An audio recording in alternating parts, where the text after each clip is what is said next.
월요일 새벽 기도에 오신 여러분들을 주님의 이름으로 환영합니다.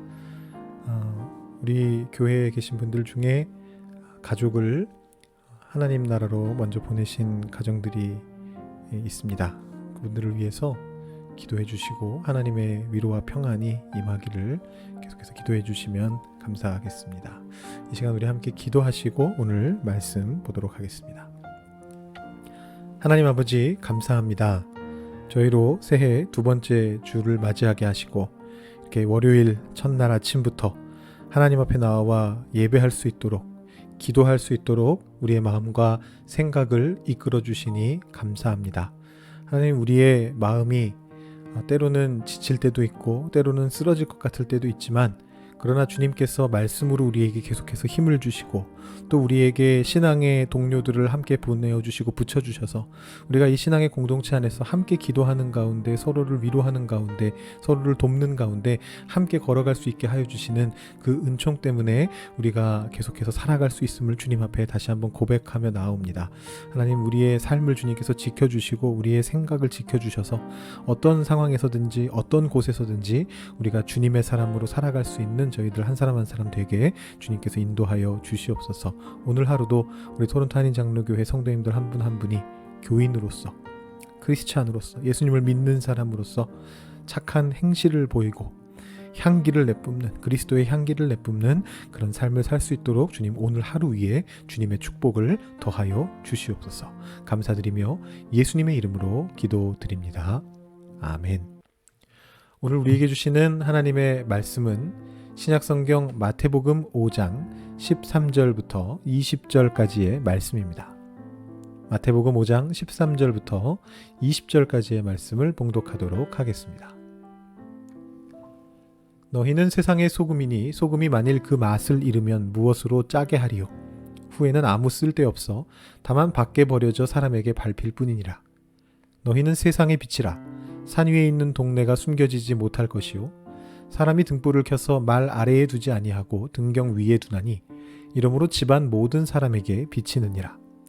이같이 너희 빛이 사람 앞에 비치게 하여 그들로 너희 착한 행실을 보고 하늘에 계신 너희 아버지께 영광을 돌리게 하라. 내가 율법이나 선지자를 폐하러 온 줄로 생각하지 말라. 폐하러 온 것이 아니요 완전하게 하려 함이라. 진실로 너희에게 이르노니 천지가 없어지기 전에는 율법의 1.1획도 결코 없어지지 아니하고 다 이루리라. 그러므로 누구든지 이 계명 중에 지극히 작은 것 하나라도 버리고 또 그같이 사람을 가르치는 자는 천국에서 지극히 작다 일컬음을 받을 것이요, 누구든지 이를 행하며 가르치는 자는 천국에서 크다 일컬음을 받으리라. 내가 너희에게 이르노니 너희 의가 서기관과 바리새인보다 더 낫지 못하면 결코 천국에 들어가지 못하리라. 아멘. 네, 우리 토요일에 우리 소리엘 굿네이버스와 함께 하신 우리 소리엘 장혁재 목사님과 은혜로운 찬양 시간 가지셨죠. 평소 때보다도 더 많은 분들이 나와주셔서 참 귀한 은혜의 시간이 되셨을 것으로 믿습니다. 끝나고 우리 목사님하고 같이 식사를 하는데 목사님이 그런 말씀 하시더라고요. 이렇게 찬양 열심히 하고 또 이 내용들을 공유해도 한 분을, 한 명의 그 아이들을 돕기가 쉽지 않은 경우들이 많은데, 그런 교회들이 많은데 저희 교회에서 10명 넘는 아이들을 이번에 그렇게 후원해 주시겠다고 작정해 주셔서 너무나 감사하다는 그런 말씀을 해 주시더라고요. 여러분들 마음을 움직이신 분이 하나님이시라고 믿고 하나님께서 그것들을 갚아 주실 것으로 믿습니다.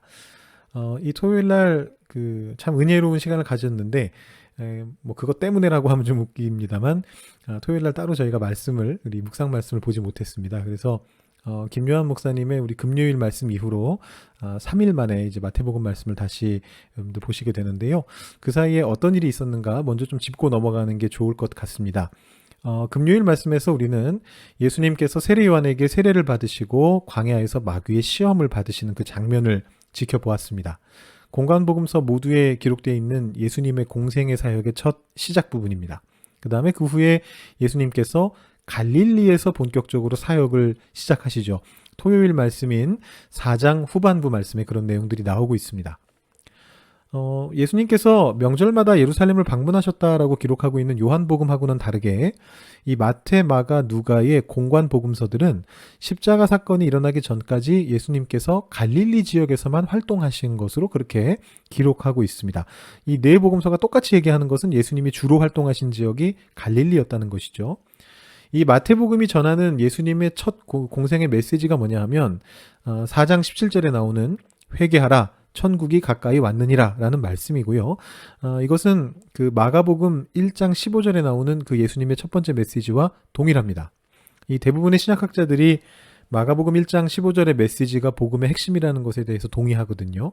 근데 이 마가복음은 다만 좀 말씀이 좀 더 길게 적혀 있습니다. 우리 마태복음 말씀은 회개하라 천국이 가까이 왔느니라 이렇게 짧게 적혀 있는데 마가복음에서 예수님이 처음 하신 말씀은 이르시되 때가 찼고 하나님의 나라가 가까이 왔으니 회개하고 복음을 믿으라 하시더라 이렇게 되어 있습니다. 길이가 좀 다르고 용어의 차이가 있습니다만 내용은 동일하죠. 이 마태복음 말씀과 동일합니다. 용어가 좀 다른데요. 하나님 나라, 뭐 천국 이런 용어의 차이에 대해서는 이 또 앞으로도 나올 테니까 이 해당 본문을 더 깊이 다루게 될 때 기회가 되면 다시 말씀을 좀 드리도록 하겠습니다. 중요한 것은 이 예수님의 공생의 사역의 첫 메시지가 전하는 것은 무엇이냐? 하나님 나라가 이 땅에 다가왔다라고 하는 선언이죠. 그리고 그에 대한 우리의 태도는 어떻게 되어야 하느냐 하면 회개하고 복음을 받아들이는 것이 돼야 된다는 것입니다. 이제 그 후에 베드로, 안드레, 야고보, 요한과 같은 주요 제자들을 부르시는 장면 나오고 또 예수님의 치유 사역에 대해서 나타나고 있습니다. 여기까지도 이 마태복음이 마가복음, 누가복음과 내용이 거의 같습니다. 그래서 이제 공관복음이라고 불리는 거고요. 그런데 이제 5장부터 마태복음의 전개가 상당히 좀 달라집니다. 마가복음하고 누가복음은 제자들을 부르신 장면 다음에 어떤 내용에 좀 집중하느냐 하면 예수님의 치유 사역에 주로 집중을 합니다. 여러 개의 치유 사역을 계속해서 묘사하면서 그 치유 사역이 어떤 의미가 있는지 그것으로 통해 우리가 뭘 생각해 봐야 되는지 이런 얘기들을 마가복음, 누가복음은 계속 얘기합니다. 그런데 이제 마태복음은 예수님의 치유 사역은 그야말로 간결하게 이런 일들을 하셨다라고 소개만 딱 해놓고요. 그 다음에 이제 잠깐 뒤로 밀어놓습니다. 우리가 이제 나중에 보게 됩니다. 8장 이후에서 보게 되는데 잠깐 뒤로 밀어놓습니다. 그리고 거기에 이제 그 사이에다가 무엇을 집어넣느냐 하면 예수님의 긴 강해 설교를 집어넣었습니다. 우리가 흔히 산상보훈이라고 알고 있는 산 위에 올라가셔서 그 아래쪽에 있는 청중들에게 여러 가지 내용의 설교를 모아놓은 그런 어떤 설교 모음이죠. 그런 내용들을 거기에 집어넣고 있습니다. 우리가 그걸 산상보훈이라고도 부르고 좀 더 쉬운 표현으로는 그냥 산상설교 이렇게도 부릅니다. 이 마태복음의 산상보훈 그 내용 그 자체는 누가복음에도 나오기는 합니다. 처음에 치유사역이 좀 더 나온 다음에 나중에 평지에서 설교하신 내용으로 같은 내용, 비슷한 내용들이 나타나고 있습니다. 근데 이 마태복음에서는 이 설교의 내용을 예수님의 사역의 아주 극초반부에 다루고 있다라는 점이 좀 차이가 나는 부분인 것이죠. 이제 여기에서 우리가 마태의 신학을 하나 엿볼 수가 있는데요. 치유 사역에 앞서서 말씀 사역을 먼저 소개하고 있다라는 것은 무슨 뜻이냐 하면 마태가 지금 그만큼 이 말씀의 사역을 중요하게 생각하고 있다라는 것입니다. 예수님께서 하신 이 말씀 사역은 대체로 구약 말씀을 인용하시면서 그 의미를 더 깊게 재해석하고 계신 그런 내용들이거든요. 그래서 사실상 정확히 우리가 강해 설교라고 부를 만한 바로 그런 설교를 예수님이 여기서 하고 계신데 아마도 이제 마태가 이 구약과의 관련성 이런 것들을 굉장히 중요하게 생각하기 때문에 이 내용을 앞부분에서 다루고 있지 않나 이렇게 생각해 볼 수가 있습니다. 오늘부터 이제 그 말씀들을 구체적으로 좀 짚어보려고 합니다. 정확하게는 어제 주일 묵상 말씀부터인데요. 어제 말씀은 일종의 오프닝에 해당합니다. 여러분 잘 아시는 팔복의 말씀이 거기 적혀 있거든요. 예수님께서는 이 마치 시와 같은 팔복의 말씀을 읽어보시면 시 같다라는 느낌 받으실 텐데 마치 시와 같은 이 팔복의 말씀을 오프닝으로 해서 좀 이렇게 어려운 삶을 살아가다가 예수님 말씀을 들으러 온 이 청중들에게 축복을 해주시는 거죠. 너희에게 복이 있도다. 이 말씀을 들으러 온 너희들에게 복이 있도다. 심령이 가난한 자는 복이 있도다. 이런 축복을 해주시고요.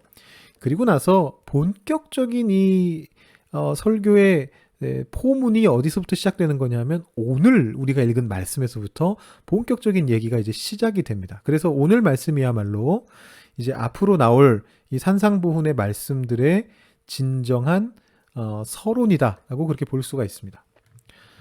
제가 조금 전에 예수님의 이 말씀들, 산상보훈에 나오는 말씀들이 대체로 구약의 말씀을 인용하면서 재해석하는 것이다 말씀드렸잖아요. 예수님께서 아예 그렇게 선언을 하시고 이 말씀을 시작하세요. 오늘 말씀의 17절, 18절 말씀인데요. 5장 17절, 18절 말씀을 보시면 내가 율법이나 선지자를 폐하러 온 줄로 생각하지 말라. 폐하러 온 것이 아니요 완전하게 하려 함이라. 진실로 너희에게 이르노니 천지가 없어지기 전에는 율법의 1.1획도 결코 없어지지 아니하고 다 이루리라. 이렇게 말씀을 하십니다. 율법의 그 내용을 이제부터 다루겠다 말씀하시는 거죠. 그 다음에 이제 19절, 20절 말씀에서 예수님이 뭐라고 얘기하시느냐 하면 이 율법을 지키는 문제를 천국과 결부시키십니다. 계명을 가르치는 사람이 천국에서 크다 일컬음을 받을 것이다. 그리고 의가 서기관과 바리새인보다 낫지 못하면 천국에 들어가지 못한다. 이런 말씀을 거기에 말씀하십니다. 이제 구약의 말씀을 무시하거나 버려두면 안 된다라는 것이죠. 그렇다고 해서 거꾸로 이 구약의 율법의 말씀들을 이 서기관이나 바리새인들 마냥 표면적인 뜻에 얽매여 가지고 문자적으로 지키는 그런 것도 아니고 예수님 말씀하시는 건 이거죠. 그 말씀의 진정한 완전한 뜻을 살아내는 사람들만이 천국에 들어갈 수 있다라는 아주 강력한 선언입니다. 그리고 나서 이제 내일 말씀이 되는 21절부터 구체적인 율법 해석의 사례들을 언급하기 시작하시는 거죠. 그런 점에서 오늘 우리가 읽은 이 13절부터 20절까지의 말씀이 진정한 의미에서 산상보훈의 서론이라고 할 수 있는 것입니다. 이 서론으로부터 시작해서 산상보훈의 내용은 무려 7장까지 3장 동안 이어지게 되는데요. 이제 이런 이야기를 이제부터 하겠다라고 예수님 말씀하시는 장면이 바로 오늘 우리가 읽은 말씀이다. 이렇게 볼 수가 있습니다. 근데 이제 이 선언을요, 잘못하면 곡해할 수가 있습니다. 오늘 예수님 말씀을 표면적으로 읽으면요, 우리는 구약의 말씀을 하나 빼놓지 않고 정확하게 지켜야 됩니다. 18절에 보시면 아까 보신 말씀입니다만 천지가 없어지기 전에는 율법의 1.1획도 없어지지 않는다. 이렇게 말씀하시고 또 19절에 보시면 계명의 지극히 작은 것 하나라도 버리면 안 된다. 이렇게 말씀하시고 20절에서는 심지어 어디에 비교를 하시느냐 하면 의로움이 서기관이나 바리새인보다 나아야 된다. 이렇게 말씀을 하시거든요. 근데 이 서기관과 바리새인들은 이 당시 그 구약의 율법을 하나 빼놓지 않고 지키기 위해서 일부러 더 많은 보조 규정들을 만들어 놓았던 사람들이었습니다. 혹시라도 실수로라도 내가 율법을 어기는 일이 생기지 않게 하기 위해서 그 주변에다가 보조 규정을 막 갖다 붙여놓은 거예요. 2배, 3배 엄격하게 율법을 늘려놓은 사람들이 이 바리새인들과 서기관들이었습니다. 이 당시 이 바리새인들이 율법에다가 해놓은 일들을 비유로 설명하자면 어떤 거냐 하면요. 뭐 이런 얘기입니다. 밀가루를 먹으면 안 된다. 당신은 몸이 체질이 안 좋아서 밀가루를 먹으면 안 됩니다. 이런 말을 예를 들어 들었다라고 생각해 보죠. 우리가 뭐 한의원이나 이런 데 가가지고 밀가루 먹지 말아라 라는 말을 들었습니다. 혹시로 실수로라도 먹으면 안 되니까 집에 밀가루를 사놓지 않는 거죠. 그 정도로 그친 것이 아니고 이 당시 바리새인들이 했던 일은 혹시라도 내가 밖에 나갔는데 바람에 날려서 밀가루가 날아와서 내 혀에 닿을까봐 집 근처에 있는 밀밭을 모두 불태운 것과 비슷한 그런 행동을 했던 사람들입니다. 네, 제가 과장된 비유를 하고 있는 게 아니고 진짜 그렇게 했습니다. 밀가루를 먹으면 안 돼? 밀가루가 내 혓바닥에도 닿으면 안 된다. 이러면서 뭐 남의 재산이고 내 재산이고 가리지 않고 그냥 밖에 있는 밀밭을 다 태워버린 겁니다. 이 말 그대로 벼룩 한 마리 잡으려고 초가삼간 태우던 사람들인데 그보다 더 의로워야 천국에 들어갈 수 있다라고 하니까 이게 얼마나 무서운 말입니까 사실은. 그래서 이제 예수님의 이 말씀의 진의를 깨닫지 못하고 그 말씀의 어떤 표면적 의미만을 읽게 되면요. 아주 자연스럽게 엄격한 율법주의자가 될 수밖에 없습니다. 봐라. 레위기 어디에 이런 말씀 있지 않느냐. 출애굽기 어디에 신명기 어디에 이런 말씀 있지 않느냐. 그러니까 이런 건 하면 안 돼. 이 여호와의 증인 같은 이단들이 하는 말 중에 이런 말들이 있죠. 뭐 피를 먹으면 안 된다 그러셨어. 피가 혹시로라도 내 위장으로 들어가면 안 되니까 수혈도 받으면 안 돼. 이렇게 이제 얘기한단 말이죠. 꼭 이단들이 아니다 할지라도 우리 주변에도 어떤 그런 생각들을 하시는 분들이 꽤 많이 계십니다. 율법의 1.1획도 어겨서는 안 된다. 그렇게 그걸 꼭 지키겠다라고 하는 어떤 강박관념을 가진 그런 분들이 계십니다. 그런데 오늘 말씀을 보시면, 그리고 내일부터 시작되는 예수님의 아주 구체적이고 실제적인 우리 실생활 속에서의 율법을 어떻게 지켜야 되는가에 대한 강의를 들어보시면 예수님이 하신 말씀은 그런 의미가 아니다라는 것을 확인하게 됩니다. 예수님은 17절에서 당신께서 율법을 폐하러 온 것이 아니라 완전하게 하러 왔다, 이렇게 말씀을 하시거든요. 근데 사실 생각해 보면은 이 말이 대꾸가 맞지를 않습니다. 폐한다의 반대말이 뭡니까? 율법을 폐하는 것의 반대말은 완전하게 하는 것이 아니고 지키게 한다라는 것입니다. 폐하다의 반대말은 지키다죠. 근데 예수님은 율법을 지키게 하려고 오신 분이 아니시고 율법을 완전하게 하시기 위해서 오신 분이라고 얘기를 하십니다. 그것은 무슨 얘기냐? 율법을 문자적으로, 표면적으로 지켜내는 것이 율법을 완전하게 하는 일이 아니다라는 말씀이시죠. 뒤집어 보면 그런 뜻이 됩니다. 예수님께서 율법을 완전하게 하는 것이 무엇인가에 대해서 오늘 말씀에서 이제 맛보기로 설명을 해주세요. 구체적인 얘기는 이제 다 내일 말씀부터 나옵니다만, 오늘 말씀에서 맛보기로 얘기해 주시는 게 뭐냐? 율법을 완전하게 하는 것은 세상의 소금처럼 사는 것이다. 세상의 빛처럼 사는 것이다. 그래서 우리가 살아가고 있는 이 세상의 사람들이 우리의 착한 행실을 보고, 우리의 삶을 보고, 우리의 그 모습을 보면서 하늘에 계신 아버지 하나님께 영광을 돌리게 하는 삶을 사는 것, 그것이 바로 율법을 완전하게 하는 삶이다라고 그렇게 말씀해주고 계신 것이죠. 이 사소하고 중요하지 않아 보이는 어떤 율법 하나하나를 문자적으로 다 지켜내는 것, 그것이 중요한 것이 아니고 이 율법들이 왜 우리에게 주어졌는지, 그리고 그것을 어떻게 지키는 것이 진정으로 하나님의 뜻을 이루는 길인지 고민하면서, 그것도 이 세상 속에서, 내 삶 속에서 어떻게 해야 되는가를 고민하면서, 그 고민 속에서 특별히 우리 주변의 사람들을 생각하면서 그 사람들에게 선한 영향력을 끼치는 방향으로, 그 사람들이 결국은, 우리의 목적은 이거죠. 복음을 듣고 하나님께 돌아와서 영광을 돌리게 하는 그 삶을 살게끔 하는 그 길을 우리가 계속해서 걸어가는 것이 진정으로 율법을 완성하는 길이다라고 예수님이 오늘 말씀을 통해서 알려주고 계신 것입니다. 그러니까 여러분, 혼방으로 된 옷이요. 혼방 아시죠? 혼방? 섬유 2가지 섞어가지고 짠 거요. 얼마든지 입으셔도 됩니다. 여러분, 순면 메리아스만 입고 사실 필요 없어요. 이 2가지 직물을 섞어 짠 옷은 입으면 안 된다라는 그 구약의 율법의 말씀을 문자 그대로 지키지 않으셔도 됩니다.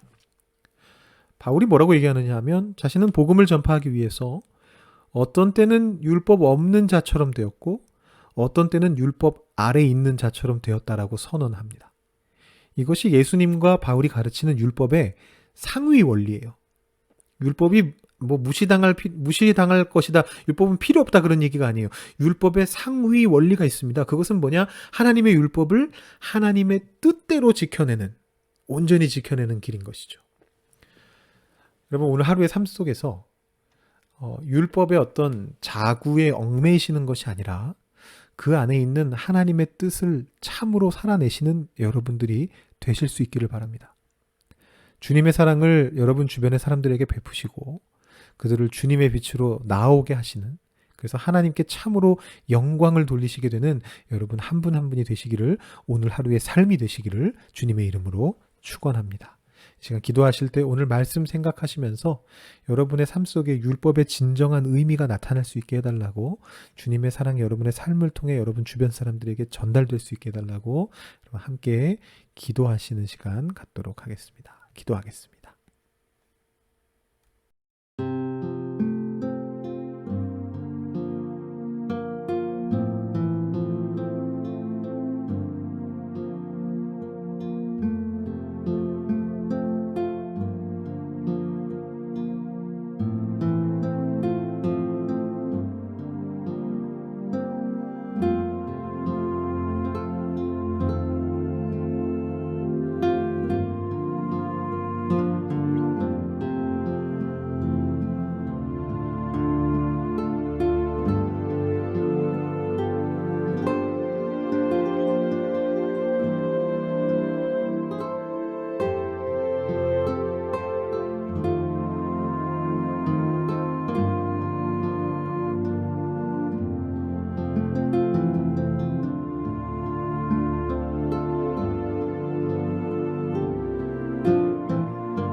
네.